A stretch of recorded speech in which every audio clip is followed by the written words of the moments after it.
അങ്ങനെ Indian football ടീമിന്റെ വിജയത്തിന് വേണ്ടിയുള്ള കാത്തിരിപ്പ് ഇനിയും ഇങ്ങനെ അനന്തമായിട്ട് തുടർന്നുകൊണ്ടിരിക്കുകയാണ്.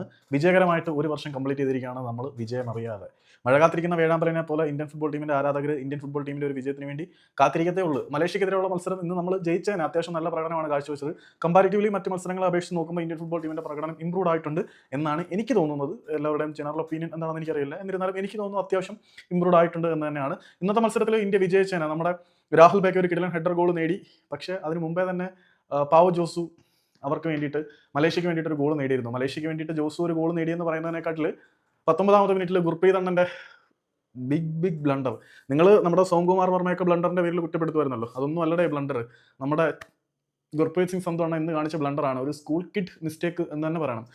ആ ഒരു ബ്ലണ്ടറിൽ കൂടിയാണ് അവർ ആദ്യത്തെ ഗോൾ നേടിയത്. എഫർട്ട്ലെസ് ആയിട്ട് ജോസുവിന് ആ ഒരു ഗോൾ നേടാൻ കഴിഞ്ഞു. ജോസുവിന്റെ കരിയറിലെ ഏറ്റവും ഈസിയസ്റ്റ് ഗോൾ ആയിരിക്കും അത്. അതിനുശേഷം നമ്മുടെ രാഹുൽ ബേക്ക് ഒരു ഹെഡർ ഗോൾ നേടി സമനിലയിലേക്ക് എത്തിച്ചു. അല്ലെങ്കിൽ നമ്മൾ ജയിച്ചേനെ. പിന്നെ രണ്ടാം പകുതിയിൽ ഇന്ത്യ ഗോൾ നേടാൻ ശക്തമായിട്ട് ആക്രമിച്ചു. മലേഷ്യയുടെ ഭാഗത്തു നിന്നും ശക്തമായ ആക്രമണങ്ങളൊക്കെ ഉണ്ടായി. എന്നിരുന്നാലും താരതമ്യേന ഒരു ഭേദപ്പെട്ട മത്സരം കാണാൻ കഴിഞ്ഞു എന്നുള്ളതിനകത്ത് നമുക്ക് ആശ്വസിക്കാം. പക്ഷേ വിജയം അറിയാൻ കഴിയുന്നില്ല. മനോലോ മാർക്കസിന്റെ കീഴിൽ ആദ്യ വിജയത്തിന് വേണ്ടിയുള്ള കാത്തിരിപ്പ് ഒരു വർഷമായിട്ട് നമ്മളൊരു വിജയം കാണാതെ ഇങ്ങനെ ഇരിക്കുവാണ്. അങ്ങനെ ഒരു വർഷം പൂർത്തിയാക്കുവാണ് വിജയങ്ങളില്ലാതെ. നമ്മുടെയൊക്കെ ഒരു അവസ്ഥയെ